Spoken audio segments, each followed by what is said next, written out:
আন আতা ইবনে ইয়াসার ইবনে আবিদ দুনিয়া হযরত আতা ইবনে ইয়াসার থেকে বর্ণনা, তিনি বলেন ক্বালা ইজা কানাত লাইলাতুন নিসফি মিন শাবান দুফিআ ইলাল মালাকিল মাউতিস সাফিহা, যখন 15 শাবানের রজনীটা আসে, ওই 15 শাবানের রজনীতে মালাকুল মাউতকে একটি তালিকা দেওয়া হয়।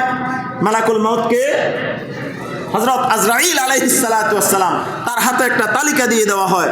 তো ওই তালিকার মধ্যে ফায়ুকালু আকবাদু মান ফি হাযিহিস সাহিফা, বলা হয় তালিকায় যার যার নাম আছে তার তার রূহ তুমি কবজ করো। ওই মালাকুল মাউত জিব্রাইল আলাইহিস সালাতু ওয়াস সালামকে প্রত্যেক শাবানের মধ্য রজনী মানে শবে বরাতের রজনীতে একটি তালিকা দিয়ে দেওয়া হয় যে আগামী শবে বরাত পর্যন্ত তুমি এই এই ব্যক্তিগুলাকে এদের রূহ তুমি কবজ করো, মানে হলো এদের মৃত্যু আগামী শবে বরাত পর্যন্ত হয়ে যাবে। এবার মজার ঘটনা হলো, মানুষ সেদিকে লক্ষ্য করে না। আল ফিরাসু, সে বেঁচে থাকার জন্য সুন্দর বিছানা তৈরি করে। ওয়ায়ানকাহুল আজওয়াজ, সে বিয়ে শাদী করার জন্য তৈরি হয়। ওয়ায়াবনিল বুনিয়ান, দালান কোঠা তৈরি করে। ওয়া ইন্না ইসমাহু, কিন্তু তার তালিকা আজরাইলের হাতে তুলে দেওয়া হয়েছে। কাদ নুসিকা ফিল মাউতা, তার নাম মৃত ব্যক্তিদের তালিকায় লিপিবদ্ধ করা হয়ে গেছে। ফাকাম মিন কাফানিল মাগসুল, কত মানুষের কাপনের কাপড়ে রাত্রিতে দোলাই করা হয়। ওয়া সাহিবুহু ফিস সুকিল মাশগুল, অথচ সেই ব্যক্তি তার কাজে বাজারে ব্যস্ত আছে। ওয়া কাম মিন কাবারিল মাহফুর, কত মানুষের কবর খনন করা হয়েছে। ওয়া সাহিবুহু ফিস সুরুরিল মাগরুর, সেই ব্যক্তি আনন্দে দিন কাটায়। ওয়া কাম মিন মানজালান কামান কামালুন বানাউহু, কত মানুষের দালান কোঠা পরিপূর্ণ হয়ে থাকার জন্য। ওয়া সাহিবুহু কাদ জাফা ফিনাউহু, কিন্তু তার মৃত্যুর আবশ্যক হয়ে গেছে। ওয়া কাম মিন আবদি ইয়ারজুল মালাক, কত মানুষ বাদশা বা নেতা হওয়ার আশা করে। ওয়া ইয়াবদাউ ওয়া লাহুল হালাক, অথচ এই বছরে তার মৃত্যু লেখা হয়ে গেছে। এটা একটা ছন্দ, একটা কবিতা। মানুষ জানেই না তার মৃত্যুর আদেশ জারি হয়ে গেছে, অথচ এই মানুষ কত ব্যস্ত তার সুন্দর বিছানা তৈরি করার জন্য। মানুষ জানেই না তার মৃত্যুর পরোয়ানা জারি হয়ে গেছে, সে বিবাহ শাদী করার জন্য প্রস্তুতি নিচ্ছে। মানুষ জানেই না তার মৃত্যুর পরোয়ানা জারি হয়ে গেছে, সে দালান কোঠা বসবাসের ঘর তৈরি করতেছে। মানুষ জানেই না তার মৃত্যুর তালিকা আজরাইলের হাতে, আজরাইল আলাইহিস সালাতু ওয়াস সালামের হাতে দেওয়া হয়ে গেছে। কত মানুষ বাজারের মধ্যে হাঁটে, অথচ ওই বাজারের মধ্যে তার কাপনের কাপড় ধুলাই করতেছে।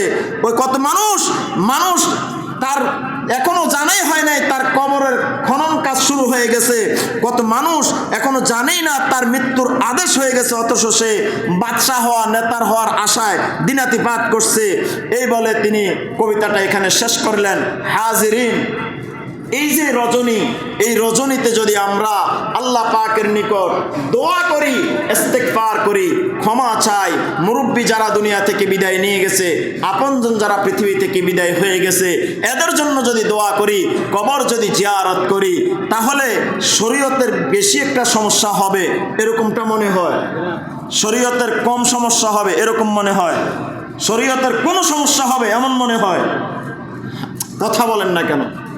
আমার কথাটা বুঝতে পারেন নাই? রাতে ইবাদত বন্দিগি নির্দিষ্ট করে যদি কেউ বলে এটা করাই লাগবে শবে বরাতের রাতে, তখন আমরা নাজায়েজ ফতোয়া দিয়ে দিই। শবে বরাতের রাতে নির্দিষ্ট কোনো ইবাদত আছে? কথা বলেন না কেন?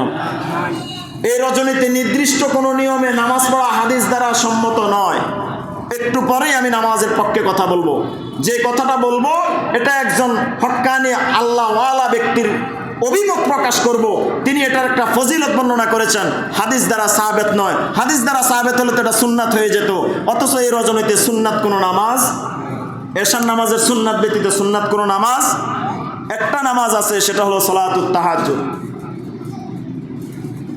নির্দিষ্ট নিয়মে আপনি নির্দিষ্ট সূরা দিয়ে নামাজ পড়তে হবে, না পড়লে নামাজ হবে না এমন কোনো বিষয় নয়। নফল ইবাদত যত খুশি পড়েন, এক দাঁড়ানোর মধ্যে কোরআন খতম দিয়ে দেন, কেউ ধরে রাখবে, কেউ নিষেধ করবে। শরীয়ত যেটাকে নিষেধ করে নাই সেটাকে আপনার আমার উপরে বেদাতের ফতোয়া দিয়ে আপনাকে আমাকে কৌশলে মসজিদ থেকে বের করে অন্য জায়গায় নিয়ে যাওয়ার ধান্দাবাজি চলে। বেদাত ফতুয়া। শবে বরাতে যখন জিলাপি দেওয়া হয়, এখানে তাবারুকের আয়োজন করা হয়, এখানে সব বেদাত।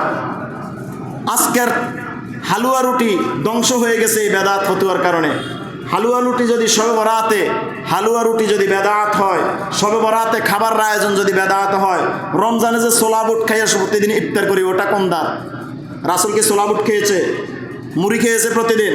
ভাজাপোড়া খেয়েছে প্রতিদিন? কথা বলেন না কেন?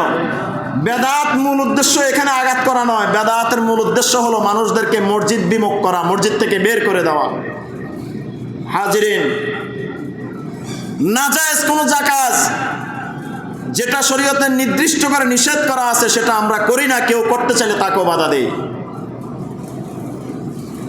সালাতুত তাসবিহ প্রতিদিন পড়া সম্ভব? প্রতিদিন আদায় করেন? প্রতি সপ্তাহে করেন? এমন অনেক লোক এখানে আছে যারা গত শবে বরাতে পড়ছে আর আজকে পড়ার নিয়ত আছে, এমন আছে না? তো সালাতুত তাসবিহ যদি আমি আপনি আদায় করি, এখানে নাজায়েজ বা বেদাতের কি ফতোয়া আসবে? আমরা জামাতে আদায় করব একটা উদ্দেশ্য, সেটা হলো শিক্ষা, শিক্ষা দেওয়ার নিয়তে। অনেকে জানে না, বৎসর হয় ভুলে যায়, শিক্ষা দেওয়ার নিয়তে। না হয় আমরা একাকী পড়ার প্রতি জোর দিই। যদি সালাতুত তাসবিহ যারা পরিপূর্ণ আদায় করতে পারেন, একাকী নামাজ পড়ানোটা উত্তম। সালাতুত তাসবিহ নফল নামাজ একাকী পড়বেন, এটা উত্তম। কিন্তু যখন আপনার ভুল হওয়ার আশঙ্কা থাকবে অথবা ভুলে যাওয়ার আশঙ্কা থাকবে, তখন আমরা বলি যে ঠিক আছে, বৎসরে এক রাত একদিন আমরা শিক্ষা দেওয়ার উদ্দেশ্যে জামাতে একসাথে আদায় করব। আমরা দল বেঁধে কবর জিয়ারতে যাই। কবর জিয়ারত যে কোনো সময় আপনি করতে পারবেন, একাকী করতে পারবেন। কিন্তু একসাথে যখন 200-300 মানুষ কবর স্থানে দাঁড়ায়, একজন মানুষ সূরা ফাতিহা একবার পড়লে 300 জনে কতবার পড়া হয়? সওয়াব কমছে না বাড়ছে?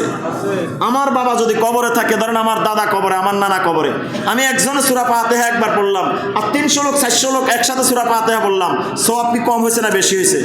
আমার দাদা কি সওয়াব কম পাইবে না বেশি পাইবে? সূক্ষ্ম জিনিস। আপনাকে এই রজনীতে কবর জিয়ারত করাই লাগবে এমন ফতোয়া দিলে এটা নাজায়েজ। আপনি বাধ্য নয়, এই রজনীতে নির্দিষ্ট করে কবর জিয়ারত করাই লাগবে, এটা ঠিক না। কথা বুঝতেছেন? তো এক জায়গার ফতোয়া আরেক জায়গায় লাগানোর সুযোগ কোনো অবস্থাতে। নফল ইবাদত আমি আমার সাধ্য মতো নফল ইবাদত করব, কিন্তু আমি এটাকে নির্দিষ্ট করার সুযোগ ইসলামে দেয় নাই। হাজিরিন, মনে রাখবেন, গত সপ্তাহে বলেছিলাম নফল ইবাদত করতে গিয়ে ফজরের নামাজ কাজা হবে এমন যদি কারো আশঙ্কা থাকে, আপনি ভুল ক্রমেও এশার নামাজের পরে আর মসজিদে আসার দরকার নেই। আপনি অবশ্যই বাসায় গিয়ে ঘুমাবেন। আপনি এরকম এক রজনী নফল নয়, সারা জীবনের সমস্ত নফল ইবাদত একটা ফরজ সেজদার সমান হবে না, হবে না, হবে না। এজন্য যদি কারো আশঙ্কা হয় যে আমি সারা রাত্রে জেগে যদি ইবাদত করি আমার ফজর মিস হবে, আপনার পায়ে ধরে বলি এশার নামাজ শেষ, আপনি বাসায় যায় ঘুমান। কোনো অবস্থাতে আপনার নফলের প্রয়োজন নেই, যেহেতু নফলের জন্য ফরজ ছুটার আপনার সম্ভাবনা আছে। আর যিনি মনে করেন যে না আমার অভ্যাস আছে আমি পারবো ইনশাআল্লাহ, তাহলে আপনি সারা রাত ইবাদত করেন। এই রজনীর অনেক দাম, অনেক ফজিলত, অনেক মাহাত্ম্য ইসলামে আছে। হাজিরিন, বলতেছিলাম শবে বরাতের রাতে গুরুত্বপূর্ণ কিছু আমল আছে।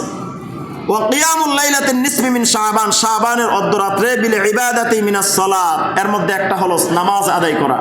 এর মধ্যে একটা কি? নামাজ আদায় করা। ওয়া জিয়ারাতিল কুবুর, কবর জিয়ারত করা।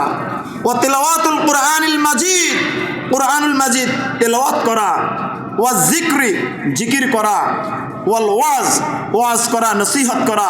ওয়া গায়রিহা ইত্যাদি। ওয়া সুমু নাহারিহা, রাতভর ইবাদত করবে, পরের দিন রোজা রাখবে, রোজা রাখা। মুস্তাহাব্বাহ, এই সব কাজগুলো হলো মুস্তাহাব। কি কাজ? তাহলে এগুলো সুন্নাত নয়। এতক্ষণ যেটা বললাম, নামাজ আদায় করবেন, নফল নামাজ, রোজা রাখবেন পরের দিন, এরপরে জিকির করবেন, নসিহত শুনবেন, কবর জিয়ারত করবেন, এই সবগুলো হলো মুস্তাহাব। কি আমল? মুস্তাহাব আমল। আপনার মন চায় করবেন, মন চায় না আপনার করার দরকার নাই। কেউ আপনাকে বাধ্য করলে সেটাও হারাম হবে, সেটাও জায়েজ না। আপনাকে বাধ্য করবে কেন নফল ইবাদতে? আপনি যে সারা জীবন পুরো 1 বছর আপনি সালাতুত তাহাজ্জুদ পড়েন নাই, কেউ আপনাকে বলছে তো আজকে রাত্রে কেন বলবে? বিষয়টা বুঝছেন? যার ভালো লাগবে তিনি করবেন, যার ভালো লাগবে না তিনি করবেন না। হাজরিন, শবে বরাতের 12 রাকাত নামাজের কথা বলা হয়েছে। হযরত মাওলানা আব্দুর রহমান সাফুরি রহমাতুল্লাহ আলাই উনি নুজাহাতুল মাজালিস কিতাবে একটা নোট করেছেন, ক্বালা রাসূলুল্লাহ সাল্লাল্লাহু আলাইহি ওয়াসাল্লাম, রাসূল সাল্লাল্লাহু আলাইহি ওয়াসাল্লাম ইরশাদ করেছেন, মান সাল্লা লাইলাতুন নিসফি মিন শাবান ইসনাতা আশারাতা রাকাতান, যে উম্মত শবে বরাতে 12 রাকাত নামাজ পড়বে, ইয়াকরাউ ফি কুল্লি রাকাতিন ফাতিহাতাল কিতাব ওয়া কুল হুয়াল্লাহু আহাদ ওয়া কুল হুয়াল্লাহু আহাদ 10 মাররা, প্রত্যেক রাকাতে সূরা ফাতিহার পর 10 বার সূরা ইখলাস পড়বে, মাহিয়াত আনহু সাইয়্যাতুহু, তার জীবনের গুনাহগুলো ক্ষমা করে দেওয়া হবে, ওয়া বুরিকা লাহু ফি উমরি, এবং তার জীবনে বরকত দেওয়া হবে। সুবহানাল্লাহ বলেন। সনদের দিক থেকে দুর্বল, সনদের দিক থেকে কি দুর্বল? আচ্ছা, দুর্বল হোক অথবা শক্ত হোক, 12 রাকাত নামাজ যদি আমরা 2 রাকাত করে পড়ি, সূরা ফাতিহা একবার, সূরা ইখলাস কুল হুয়াল্লাহু আহাদ 10 বার, এইভাবে যদি আমরা 12 রাকাত নামাজ পড়ি, আল্লাহ কি আমাদেরকে সওয়াব দিবেন না? গুনাহ তো আর হবে না, সওয়াব তো পাবো। কথাটা কি বলেন? তো উনি এখানে যে হাদিসটা নিয়ে আসছেন সনদের দিক থেকে দুর্বল, কিন্তু মনে রাখবেন একটা ইবাদত যেটাতে হারাম কোনো কিছু নাই, গুনাহ হওয়ার কোনো সম্ভাবনা নাই, সেই ইবাদতটা যদি করার সুযোগ থাকে, এটা কি আপনার আমার হাসরের ময়দানে কাজে লাগবে কি লাগবে না? বুঝছেন নিয়মটা? অনেকে জিজ্ঞেস করে, হুজুর নিয়ম কি? আসলে লাইলাতুল বারাতের রজনীতে নামাজের কোনো নিয়ম নেই, এটা উনি একটা মত উল্লেখ করছেন না। প্রত্যেক রাকাতে সূরা ফাতিহার পর সূরা ইখলাস কয়বার? 2 রাকাত পড়ে সালাম ফিরাবেন, এইভাবে 12 রাকাত। এটার বিশেষ ফজিলত আছে। শবে বরাতের রজনীতে 100 রাকাত নামাজের একটা ফজিলত এখানে বর্ণনা আছে। ক্বালা রাসূলুল্লাহ সাল্লাল্লাহু আলাইহি ওয়াসাল্লাম, আল্লাহর হাবিব ইরশাদ করেছেন, মান সাল্লা মিআতা রাকাতিন ফি লাইলাতিন নিসফি মিন শাবান, যে উম্মত শবে বরাতের রজনীতে 100 রাকাত নামাজ পড়বে, ইয়াকরাউ ফি কুল্লি রাকাতিন ফাতিহাতিল কিতাব ওয়াল ইখলাস 5 মাররাতিন আও 10 মাররাতিন, প্রত্যেক রাকাতে সূরা ফাতিহার পর 5 বার সূরা ইখলাস অথবা 10 বার সূরা ইখলাস পড়বে, আনজালাল্লাহু তাআলা আলাইহি 500 মালাক, আল্লাহ তাআলা তার নিকট 500 ফেরেশতা নাজিল করেন। কয়শো? নামাজ কয় রাকাত? 100 রাকাত। প্রত্যেক রাকাতে সূরা ফাতিহার পর 5 বার সূরা ইখলাস অথবা 10 বার সূরা ইখলাস, এইভাবে করে করে যারা 100 রাকাত নামাজ আদায় করবে, আল্লাহ পাক তাদের নিকট 500 ফেরেশতা নাজিল করবেন। মা কুল্লি মালাকিন দাফতার মিন নূর, প্রত্যেক হাতে নূরের খাতা থাকবে ওই ফেরেশতাদের, ইয়াকতুবুনা সাওয়াবুহু ফিহি ইলা ইয়াউমিল কিয়ামা, তারা এই খাতাগুলোর মধ্যে কিয়ামত পর্যন্ত, আপনার মৃত্যু না, কিয়ামত পর্যন্ত ওই ফেরেশতাগুলো ওই খাতাগুলোতে আপনার জন্য সওয়াব লিখতে থাকবে। সুবহানাল্লাহ। 100 রাকাত। কয় রাকাত? যাদের দ্বারা সম্ভব পড়বেন, নফল নামাজ না, যদি সম্ভব হয় পড়বেন। আমাদের আশেপাশে শাহপুর দরবার শরীফ আছে, তো শাহপুর দরবার শরীফে আমি যতটুকু জানি এই 100 রাকাত নফল নামাজ জামাতে আদায় হয়। কয় রাকাত? এজন্য যদি কেউ মনে করেন একাকী পড়তে সমস্যা, ওখানে যাই শরীক হতে পারেন। কথাটা বুঝছেন?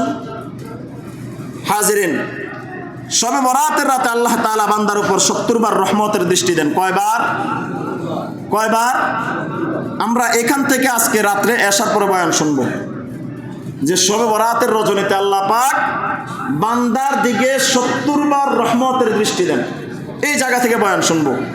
যেহেতু আমাদের সময় শেষ দিকে অন্য একটা কথা বলা লাগবে, আমরা আজকে নির্দিষ্ট একটা রুটিনে ইনশাআল্লাহ এই রাত্রে ইবাদত বন্দেগী করব। সবাই রাজি আছেন তো ইনশাআল্লাহ?